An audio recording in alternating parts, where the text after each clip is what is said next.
Zaburi ya 133. Biblia inasema jinsi gani ilivyo nzuri na ya kupendeza wandugu wakikaa pamoja kwa umoja.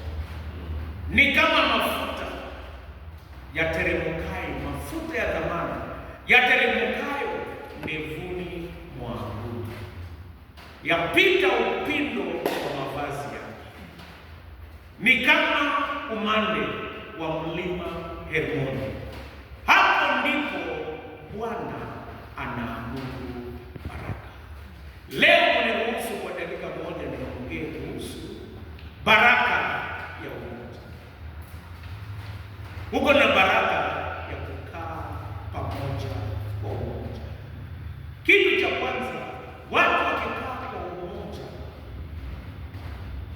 ni vizuri na ya kupendeza. Number one, there is a plan. Uko na yule mtu anapanga ndio watu wakae kwa umoja, na ni Mungu Baba, Mwana na Roho Mtakatifu. Watatu wako sawa, lakini wako mmoja. Sisi sote tuko sawa. Na kitu ambacho nimependa hapa St. Mark's, huko na msalaba kubwa sana. Hii msalaba nilipoona nikafurahi kwa sababu inatukumbusha sisi sote ni sawa kwa kanisa. Tulifika hapa kwa sababu ya msalaba. Tutaenda mbinguni kupitia kwa msalaba. There is a plan mwenye ameweka kwa umoja. Ni Mungu Baba, Mwana na Roho Mtakatifu. Watatu ni sawa, wako sawa. Huko na kitu ambacho tunaita unity in Trinity and equality in Trinity. Watatu wako sawa na ni mmoja. Hata sisi kwa kanisa ni nyadhifa tumepatiwa tofauti, lakini sisi sote ni Wakristo. There is a plan kwa sababu tuko na mmoja. Number two, there is a pattern. Kila mtu ako na sehemu yake. Kazi ambayo vice chair atafanya, mimi kama padri siwezi fanya. Na kazi ya secretary ni yake, mimi siwezi fanya. Hata vitu ambavyo uliangalia hapo CPU na mimi ni mtaalamu yake, ni vizuri kuwe na pattern. Kila mtu afanye mambo yake. Padri afanye yake. There is a pattern. Number three, there is a place for everybody. Kwa kanisa kuna nafasi ya kila mmoja, na kila mtu akifanya hivyo utakuwa ni mzuri. Wanasema hawanitia. How beautiful and pleasing is it when brothers stay together in perfect harmony. There will be the plan. Mungu atakuwa pamoja nasi. Utakuwa na pattern. Nakwambia huko kwetu Mountaineer watu wafanye nguo na pattern. Watu wanafanya nguo yote ambayo anapata anaikiza na anaimba mbeleni na endele, hata mayai na green. Yaani hakuna pattern. Kulikuwa na presidential candidate 97. Sijui kama ulimjua, alikuwa anaitwa Oludhe. Oludhe alikuwa tailor. Nasikia alikuwa anarokotana maviraka yote ambaye imeachwa na anatengeneza nguo ambaye hampui. Ilikuwa yellow, green. Yaani hakuna pattern, hata haifurahishi. Lakini hapa kuna wakati. Jambo la mwisho, everybody has a place. Jambo la pili, umoja ambao una nguvu inafananishwa na mafuta. Mafuta ni kitu ya maana sana. Hata kwa engagement watu wanagawana mafuta. Mafuta ina lubricate gari. Mimi sijui kuendesha gari, nilimwambia mke wangu ndio anaendesha. Lakini mimi siwezi, mimi niko na kazi yangu. Kazi yangu ni kutembea na kuhubiri. Na nataka kuwatangazia kitu ambacho nilikuwa ninaomba kwa unyenyekevu. Tarehe 1 nitakuja hapa kufanya ibada. Nitarudi nyumbani. Tarehe 2 saa 1 kamili nitakuja hapa. Na kazi ambayo nitakuja hapa kufanya, ninakuja kutembea. Mtaniruhusu. Nilisema hata kama tarehe Jumapili mnataka mkae na mimi si mbaya. Lakini tarehe 2 mimi ninaomba kutoka kwenu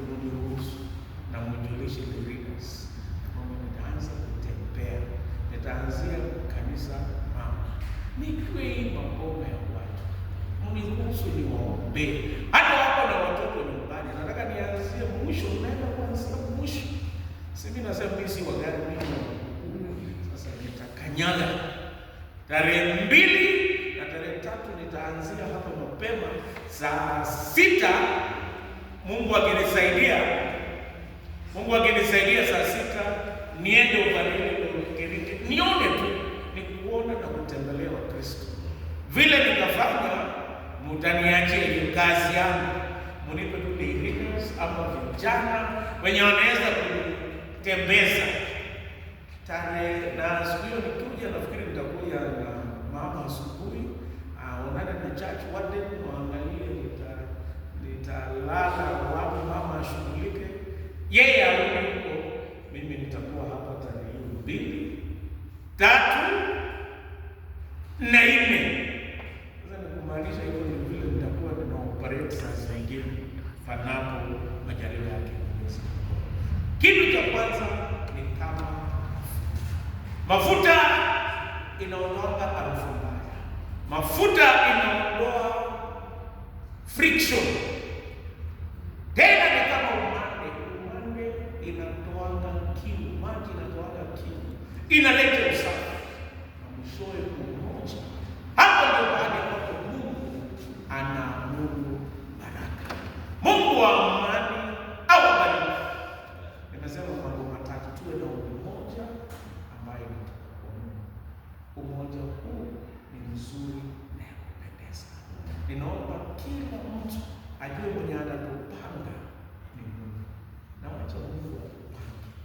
Kitu cha pili, watu wapate kila mtu acheze sehemu yake, na uwe na nafasi, kila mtu achukue nafasi yake. Kitu cha pili ni kwamba wacha umoja wetu uwe kama mafuta, iwe harufu nzuri. Hii parokia, it's at a global stage. Hapa watu wengi watakuja kukaa hapa, magovernors nini, naona buildings kubwa, ingawa tuko hapa, lakini Mungu anatusaidia. Hata siku moja mtaweza anzisha ibada ya asubuhi, saa zingine ya saa 1 kamili. Tutakuwa na watu ambao saa zingine hawatataka kuja hizi zingine, watataka pia asubuhi na kwenda shughuli zao. Let us change our mind. Tutafikia dunia, tutatumia technology, tutatumia saa zingine YouTube channel, tutakuwa naye Simon Store, na hata kwa Mungu atusaidie, tutafika mbali. Jambo la mwisho, nataka kushukuru mchungaji Francis Zioka. Yeye tumewahi kuhudumu naye St. John's Kimini, lakini hatukushikana. Yeye aliondoka pale 96. Niliondoka 96 na mimi nikakuja